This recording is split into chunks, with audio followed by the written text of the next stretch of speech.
Welcome to this explainer. Look, if you're operating anywhere near the fintech space in India right now, you already know the rules of the game are shifting, and they're shifting incredibly fast.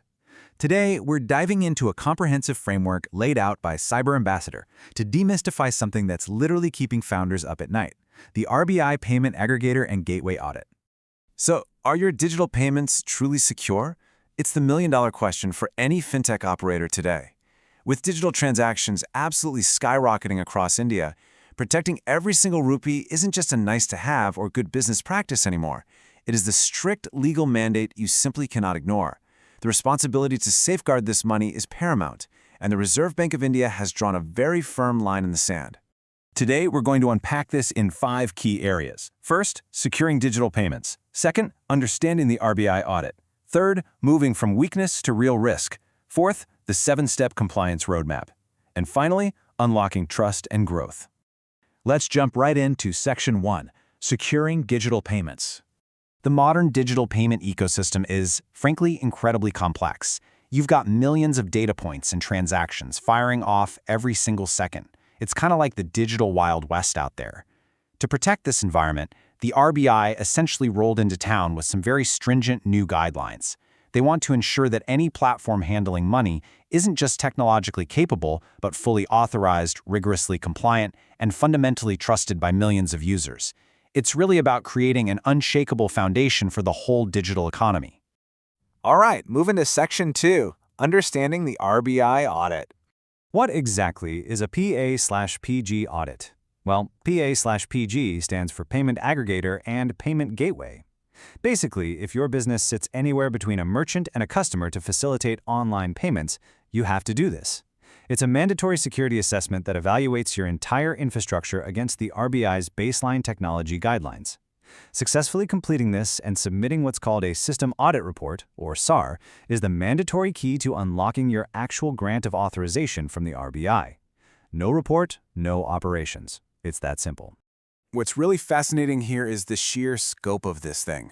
We are talking about meeting over 40 stringent baseline technology requirements, over 40. We're not just talking about running a basic antivirus check. This covers the whole shebang. Deep IT governance, incident response protocols, data security, vendor management. It's an absolute stress test of your entire digital operation. Now, arguably the most crucial point within those 40-plus requirements is data localization. This is an absolute, non-negotiable cornerstone of the RBI mandate. You have to guarantee that all payment data, especially customer card data and personally identifiable information, is stored and processed exclusively on servers located physically inside India. If your data routing leaks outside the country's borders even for a second, you are instantly out of compliance. Let's move to Section 3, From Weakness to Real Risk. It is honestly terrifying how quickly technical flaws can become massive business catastrophes. Think about the stark contrast here.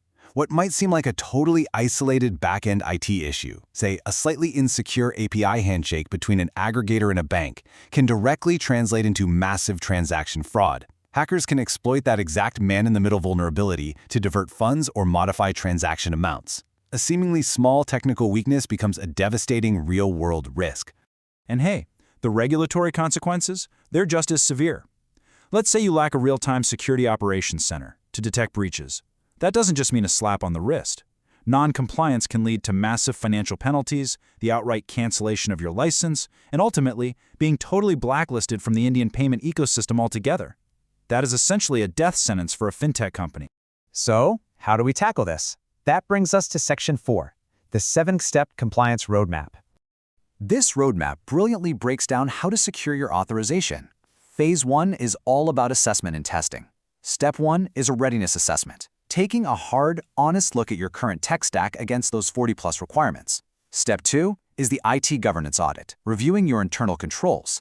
Then comes Step 3, a deep dive VAPT, which is vulnerability assessment and penetration testing, along with secure code analysis. And wrapping up this phase is Step 4, a rigorous data localization review to absolutely verify all that data is staying on Indian soil.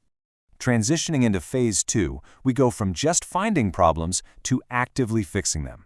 Step 5 is the access and identity audit, hunting down things like weak multi-factor authentication. Step 6 is incredibly crucial, remediation support. This isn't just an auditor handing you a checklist and wishing you luck. It's hands-on guidance to patch those exact gaps. Finally, Step 7 is issuing that final audit certification, the comprehensive system audit report you need to hand over to the RBI. Now, Cyber Ambassador offers specialized services for wherever you are in this journey. If you're a fresh startup, you'd need a new PL license audit. If you're an established player, you've got your mandatory annual audits to maintain your authorization. What's really smart is how they integrate this with PCI-DSS, meaning you can achieve dual compliance efficiently. They even audit your merchant onboarding security, so the businesses you partner with don't accidentally become your weakest link. Which brings us to our final section, unlocking trust and growth. What's the ultimate payoff here? Well, it extends way beyond just avoiding massive fines. First off, you secure your legal operation in the world's fastest-growing digital payment market. You also build unshakable merchant trust because high-value merchants want to know you've been vetted by experts. Plus, this audit helps create a zero-leakage architecture, stopping fraudulent chargebacks in their tracks. It's a huge win for your bottom line. Ultimately, this robust security foundation future-proofs your growth, so you can safely roll out cool new features like UPI plugins. There's a quote from the source material that I absolutely love. It says, "We don't just find the problems, we stop the risks." I mean, that hits the nail on the head, right? True compliance is about acting as a strategic partner to build an infrastructure that stops risks entirely, holding up to the absolute highest regulatory scrutiny. As we wrap up this explainer, the digital payment landscape in India has permanently changed. So, the question remains, will you leave your platform vulnerable to blacklisting and devastating fraud, or will you build a high-performance, high-security infrastructure that secures your future? Thanks for exploring this with me. Go review your compliance roadmap today.